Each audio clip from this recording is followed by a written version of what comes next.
Okay, we have the coach, and he is ready for your questions. We're going to start over here on the left side, third row. Yeah, Josh, Barry Trammell with the Tulsa World. Barry, good to see you, buddy. You too. You too. All across college football, people are having trouble running the ball. Why is that? You've actually been pretty successful running in recent years, but a lot of teams, it's difficult to run the ball anymore, including some big name brands. What's exactly going on there?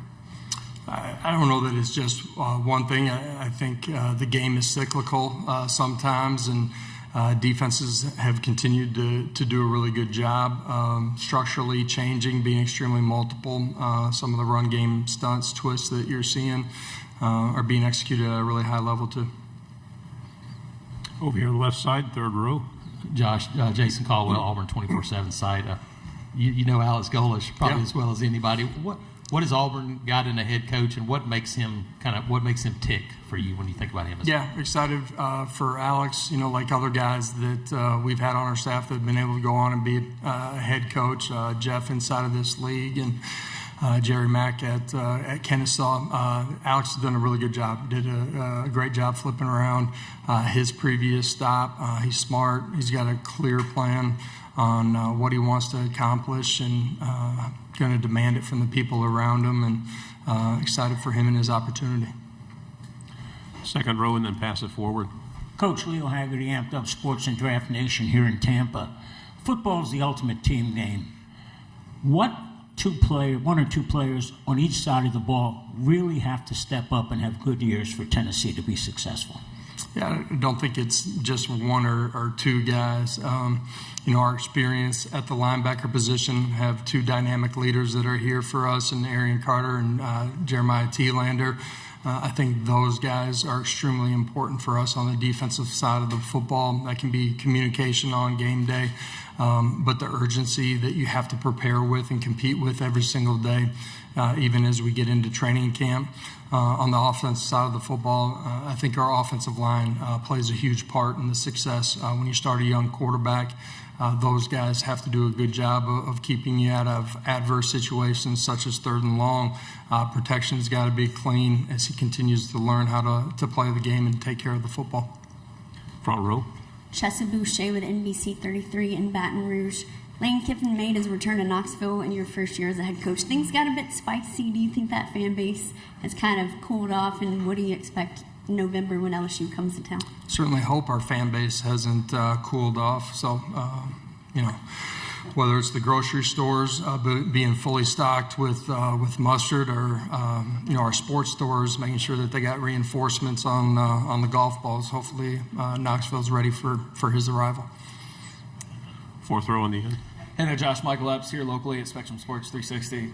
We're working on a story on Camping World Stadium in Orlando, potentially hosting Week 0, Week 1 neutral site games. Obviously, spent 3 years in Orlando, and then also played in a bowl game there at Camping World. What do you feel like that venue presents as an attractive option for college football to maybe have more neutral site games there? Yeah, I think the city of Orlando itself is a great venue, great destination for fan bases. They do a great job hosting the teams, for the bowl games. Camping World, the venue itself, is continued to get better. The city invests in it.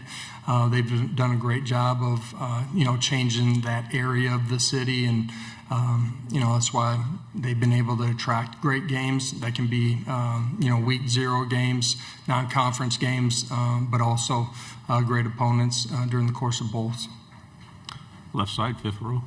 Hey, Coach. Steve Moulton, 97.7 ESPN The Zone in Huntsville, Alabama. I hope you're doing well. I am. Thank you. One of the bigger questions I had this time last year was your quarterback room, and Joey answered that in a big, big way. And you have the same question? I had the same questions, Coach. Yeah. So tell me about your quarterback room and what do you like about it? Yeah, there's going to come a day where I come back in here and we got a return starter. It's been 5 years here, and I was talking with Bill Martin, our sports information director, and 7 out of the last 9 years, we've had a new starting quarterback in our history with our staff, and 7 out of the last 9 years, we've been top 10 in the country in scoring too. So we have 2 young guys that are competing at a really high level. They've continued to grow. There's a lot on their plate. Look forward to seeing them learn it, earn it, and take a job during the course of training camp. I think that's important for his teammates to see that, garner that trust and respect from the other guys that you're going to be on the field with. But excited about who we have, and I think it's really important. I mentioned the offensive line earlier. It's important that those guys play at a high level. We have a lot of experience coming back at our skill positions on the offensive side of the football. Going to be important that they're doing their job at a really high level. And ultimately, when you have a young quarterback, you got to tie everything together. We got to play really good defense, and special teams got to be on point. On the aisle, second row. Hey, Coach. AP Stidham, AP as we see it. Coach, would you be able to describe a few attributes of the 2 quarterbacks that you feel are competing for the position? Yeah, George McIntyre redshirted a year ago, second year in our system. As we started in January, had good understanding of what we're doing, the most experience inside of it, but has continued to grow in his mastery of what we're doing offensively. Thought he took some big jumps fundamentally and technically inside of the pocket that were important for him during this offseason. Faison Brandon, true freshman, radically changed his body. He's done a great job competing in that avenue, but has competed extremely hard. He's one of the first guys in the building, one of the last to leave. He's constantly doing extra work to make up ground and master what we're doing offensively. I like the way that they've competed individually. I like how they've competed as a group. They've done it the right way, which I think is important that your team sees that. And looking forward to seeing them as we start training camp here in a couple of weeks. Fourth row on the aisle, then pass it behind you, please. Tyler Shaw with KBTX in Bryan College Station. I want to ask about one of your former players, Ricky Gibson, just kind of what kind of a player he is and what he brings to a defense. Yeah, had an injury a year ago. Maybe got a quarter of action, but he's somebody that played at a high level as a young player. He's smart, he's competitive, and a really good football player. Fifth row aisle. Travis Tyndall, ESPN Austin. Coach, can you talk about your conference opener versus Texas, and it being the first time that both of these programs have played each other since the end of the 1968 season? First time the real UT plays the other UT in a while. Obviously a big game. Just inside the landscape of this conference as you open up conference play. But a program that's done a really good job under Coach Sarkisian. I think it's unique that you have a Manning that's coming to where a former Manning played, and that'll be unique for our fan base and also theirs. Second row aisle. Hello, Coach. Jacob Worthing, KRUI. Hope you're doing well. With a new defensive philosophy, what are you looking more for, strength or being coachable? When you say strength?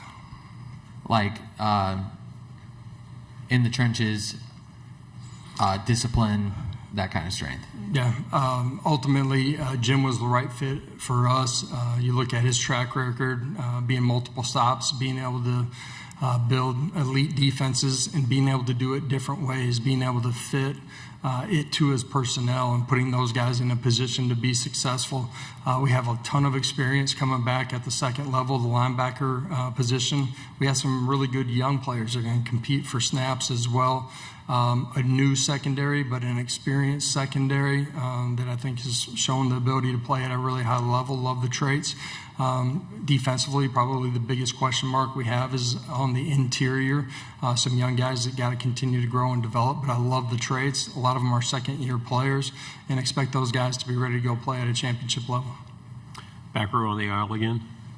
Travis Tyndall, ESPN Austin. Coach, what are your thoughts on Deshaun Bishop as a returning starting running back?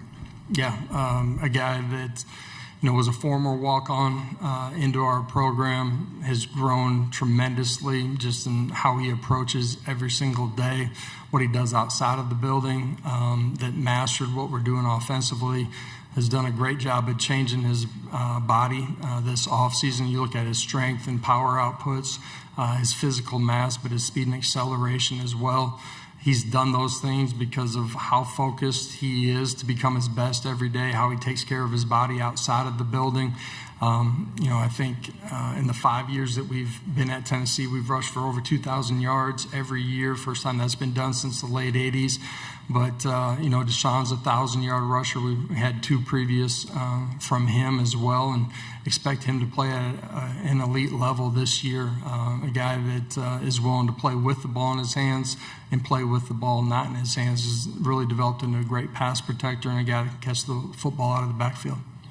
2 final questions, third row, and then pass it forward, please. Josh, with Auburn back on the schedule, you face people that have been on staff. How does it impact you when you know somebody so well and they know you so well, and how does that impact, I guess, the season as you prepare for a game like that? Yeah, it's week 5, I believe, so it's more towards the middle part of your season. There's a lot of familiarity with guys that are on that staff, guys that were part of our coaching staff as young coaches, guys that played for us at a previous stop. A ton of respect for the guys that are inside of that building. It'll be unique. It always is when you face somebody that's got that type of familiarity that you've sat in the war room with as you're designing game plans and getting ready for battle. But it'll be an exciting one. AP, final question. AP Stedham, AP as we see it. Coach, recruiting and evaluation is a meticulous task. How was Deshaun viewed as a walk-on?